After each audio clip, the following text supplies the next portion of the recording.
वहीं प्रदेश भर में भी वायु प्रदूषण का हाल बुरा है। कई जिले धुंध स्मॉग की चादर में सिमटे हुए दिखे।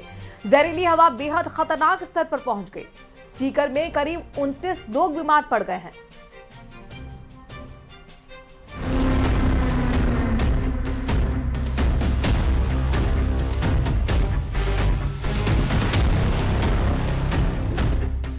जहरीली हवा कर रही बीमार, आंखों में जलन, गले में खराश, फूल रहा दम। हवा बनी साइलेंट किलर।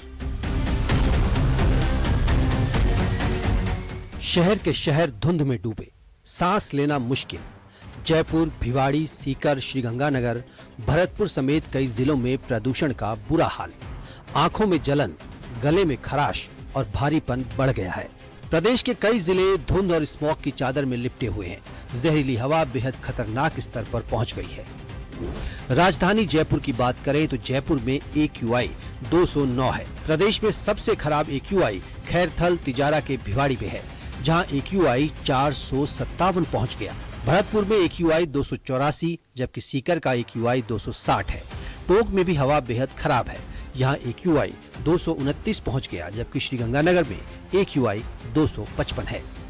जैसे जैसे तापमान गिरता जा रहा है, वैसे वैसे एयर क्वालिटी इंडेक्स बढ़ता जा रहा है। प्रदेश का एयर क्वालिटी इंडेक्स कई शहरों का बेहद खराब है, खास तौर पर भिवाड़ी में, जहां पर 457 को क्रॉस कर चुका है और राजधानी जयपुर के अंदर 200 के पार AQI बना हुआ है। ऐसे में बुजुर्ग, पेशेंट, बच्चे, इनको सांस लेने में परेशानी और आंखों के अंदर जलन है।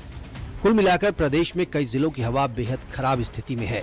लोगों को बाहर निकलते समय मास्क पहनने, भारी व्यायाम नहीं करने और बच्चों और बुजुर्गों को खास तौर पर सावधानी बरतने की जरूरत है।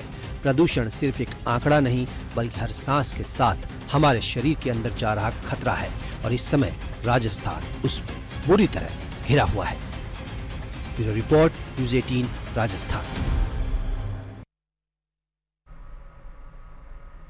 जोधपुर में नई सड़क के पीछे नेशनल हैंडलूम के पास एक मकान की दीवार गिर गई। हालांकि हादसे में किसी तरह की कोई नुकसान की जानकारी नहीं मिल रही है। घटना के समय मकान में रहने वाले लोग दरअसल बाहर गए हुए थे और इस वजह से एक बड़ा हादसा टल गया। नई सड़क के पीछे नेशनल हैंडलूम की गली में सोजती गेट वराली जो रोड है, वहां पर एक बिल्डिंग रविवार शाम को भरभराकर गिर गई। मकान का सामान भी मलबे में दब गया। घटना के समय मकान में कोई नहीं था।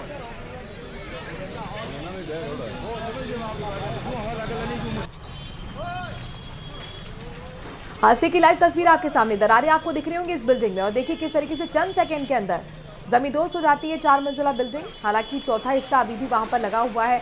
अचानक वो गिरे तो जाहिर तौर पर कहीं किसी मकान पर ना गिरे, नुकसान ना हो, इसके लिए जरूरी है प्रशासन की टीम वहां पर पहुंचे, मलबा हटाने का काम शुरू किया जाए। लेकिन ये जो तस्वीर है, ये प्रशासन की लापरवाही का ही नमूना है। अब आप सोचिए, अगर कोई परिवार यहाँ पर उस वक्त मौजूद होता तो कितना बड़ा हादसा हो सकता था। गनीमत रही कि उस वक्त परिवार घर से बाहर निकला हुआ था।